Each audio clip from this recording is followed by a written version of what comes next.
Welcome to another episode of What Did the Patient Say with Doctors Dana and Lauren Brindisi, sisters and owners of Carolina Functional Neurology Center. We are providing you answers to frequently asked questions and bringing you inside information from real conversations we have with patients on a daily basis. Our goal is to spread the truth on health and healing because we believe everyone deserves to know the answers. Hi, everyone. Welcome back to another episode of What Did the Patient Say? Patient Edition. I am here with one of my patients, Bridget, and we are going to be talking about her experience with CFNC and her healing journey.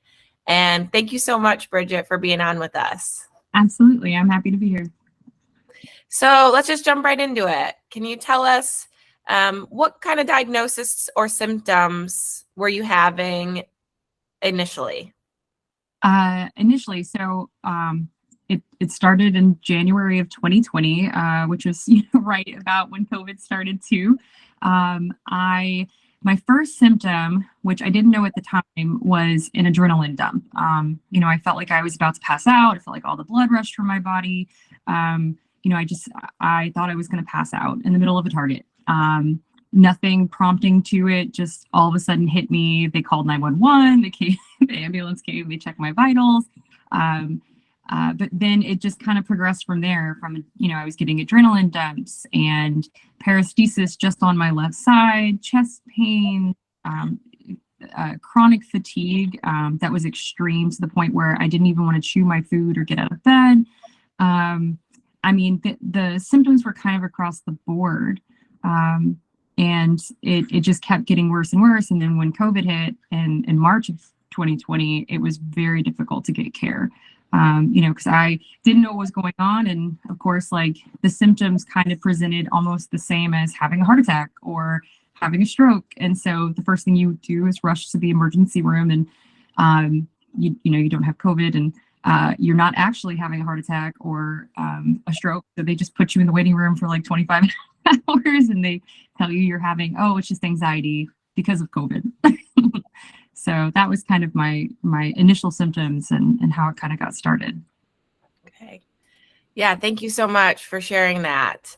And you already noted kind of when these symptoms started. So it's the middle of COVID and you're having trouble getting care. So where did you turn first after the ER? So I had a primary care physician. I was in California at the time. I had a primary care physician who was really lovely.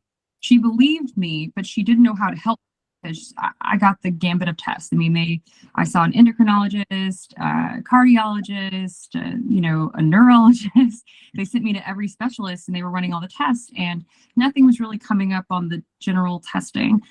So they just kept saying, well, we don't know what's wrong with you, but it's not this. And so it was like by process of elimination.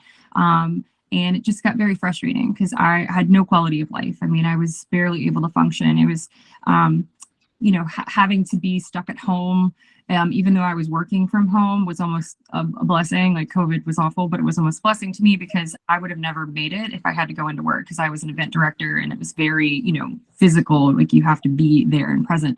But I was calling my mom and crying to her about, I felt hopeless because no one knew how to help me. And I was like, well, this is just my life now. I'm going to be miserable forever.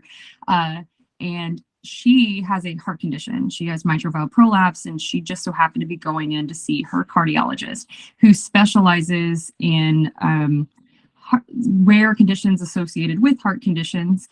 And so when she went into him, she was kind of venting to him about my care and how I couldn't receive proper care. And she was telling him about my symptoms. And he said, that sounds really familiar. Tell her to send me all her paperwork. So I emailed him my very vast, deep file of test results, and he looked everything over, and we did a virtual call from California, and he's in Louisiana, and he diagnosed me with POTS, postural orthostatic tachycardia syndrome, and dysautonomia. He said that it probably came about because of the mono that I got in college. He thinks that that's where it stemmed from. or possibly something that I inherited from my mother.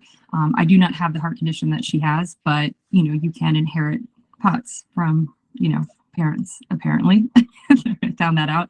So that was my initial diagnosis, and it was really nice because he was like, "Oh, I know. The good news is I know what's wrong with you. The bad news is there's no cure. So it's just a lifestyle change." And that's how I first got diagnosed. That's it's a tough story that we hear from so many people. Is I was just shuffled around from doctor to doctor with little to no answers. So it was great that you were finally able to get an answer. Yeah. And so where did your timeline go from there? You were out on the West Coast but you ended up here on the East Coast, and then how'd you find us? So we decided to, just because the West Coast was a little crazy and everything was still shut down, we decided to move to the East Coast to be a little closer to family. And also during that process, my doctor, he was the cardiologist who diagnosed me, and he said for me to join support groups on Facebook and social media, because sometimes, part of this is learning how to deal with symptoms, like how to control them. And a lot of people have already been going through this for a long time. They might have some good advice on how to control the symptoms a little bit. So that way you don't have to start from scratch, like trying to figure it out on your own. So I joined some support groups on Facebook, and I was kind of following them while I was moving across the country. And one of my suggested friend posts or friend groups was CFNC. And I started looking through your Instagram page, and I was seeing patients that not only were able to curb their symptoms and finding a little bit of relief, but people who were going in. And I was like, that's for me. I want to have a life again.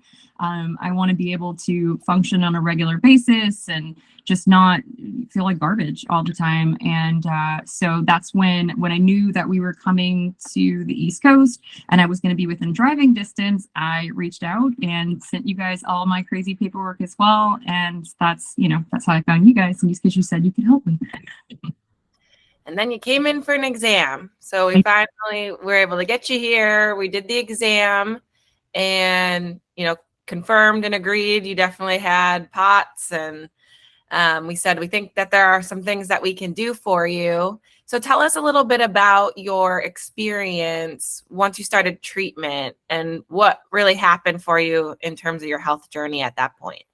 Well, I have to say the biggest thing for me with coming to you guys was finally having a doctor that knew what they were talking about and knew what I was talking about.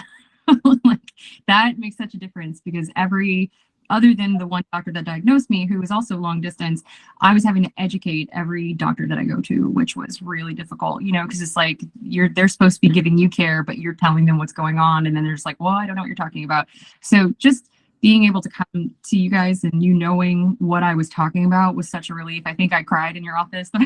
You were like, yeah, we believe you. We know exactly what's going on. It was nice. And the first thing I did was blood work, another round of blood work with you guys. And that's when you discovered that I also had Hashimoto's, which, was adding to the craziness that already was a nervous system disorder, because your thyroid, controls everything. So, and that changed a lot of things. I mean, coming in and doing the eye therapy and all the stuff in person was wonderful. And then when I found out I had Hashimoto's and you guys had me cut out gluten, that made a huge difference. So. Good. Yeah. And thank you so much for sharing that piece of it. I think that's an important part for people to understand, that especially when we're talking about dysautonomia, it's such a big umbrella term. And even within those diagnoses, there's a lot of reasons that people could develop those types of conditions. And there are a lot of changes that can be occurring within one person physiologically that could be very different than the next person, that could be driving that dysregulation to continue. And that's a lot of what we talk about online and what we talk about with patients, is that we have to really understand this individually in terms of what's going on with you, not just what diagnosis that you have. Yeah. Yeah. Because I mean, as you well know, and a lot of all of us, what they call POTSIs, everybody's symptoms present differently. You know, my mom has POTS and her symptoms are completely different from mine. That's why it's so misdiagnosed, I guess. But yeah, because at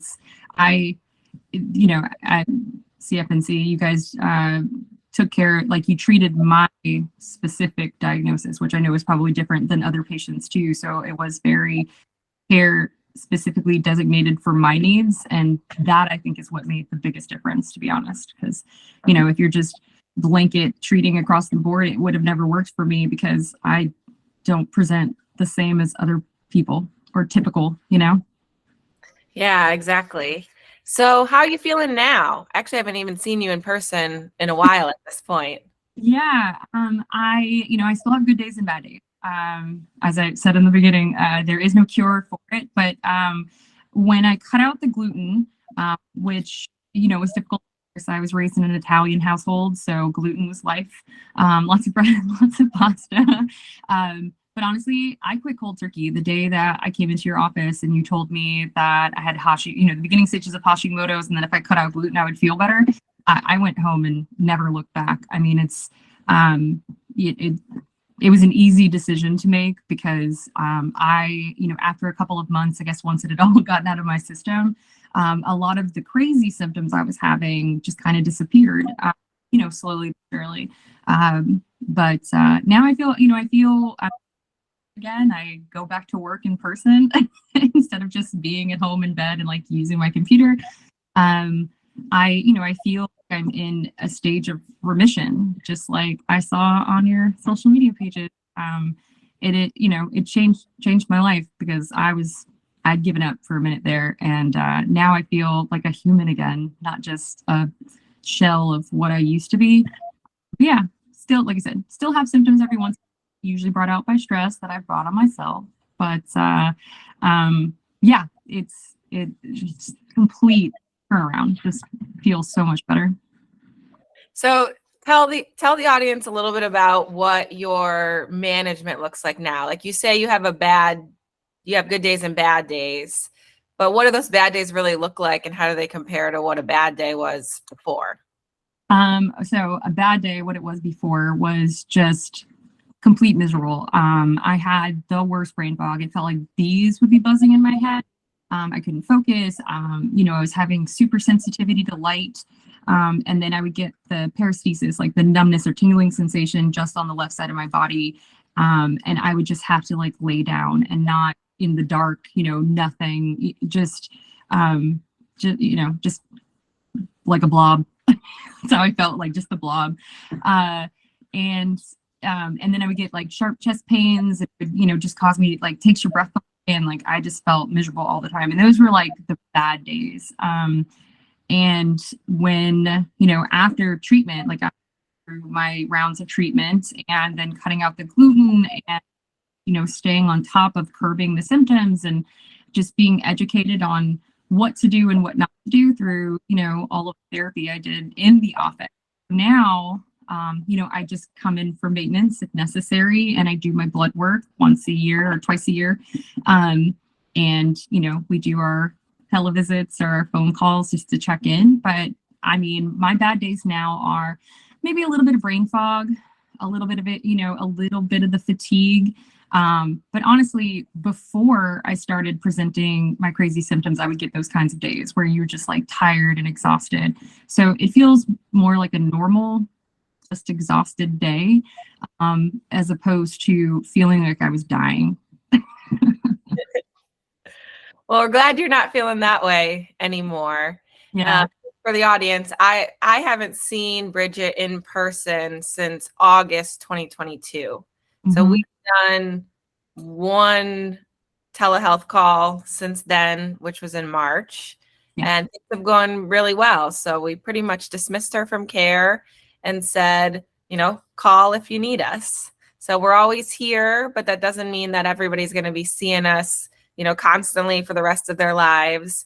We help provide tools to get you to the best place that we possibly can. Yes. Thank you so much, Bridget, for coming on and sharing your journey with everybody. and letting them know that healing really is possible. Yes, I'm like I said, I'm happy to be here. You guys changed my life, so I'm happy to in any way I can. Thank you so much. We'll talk again soon. Thank you. Bye. Bye.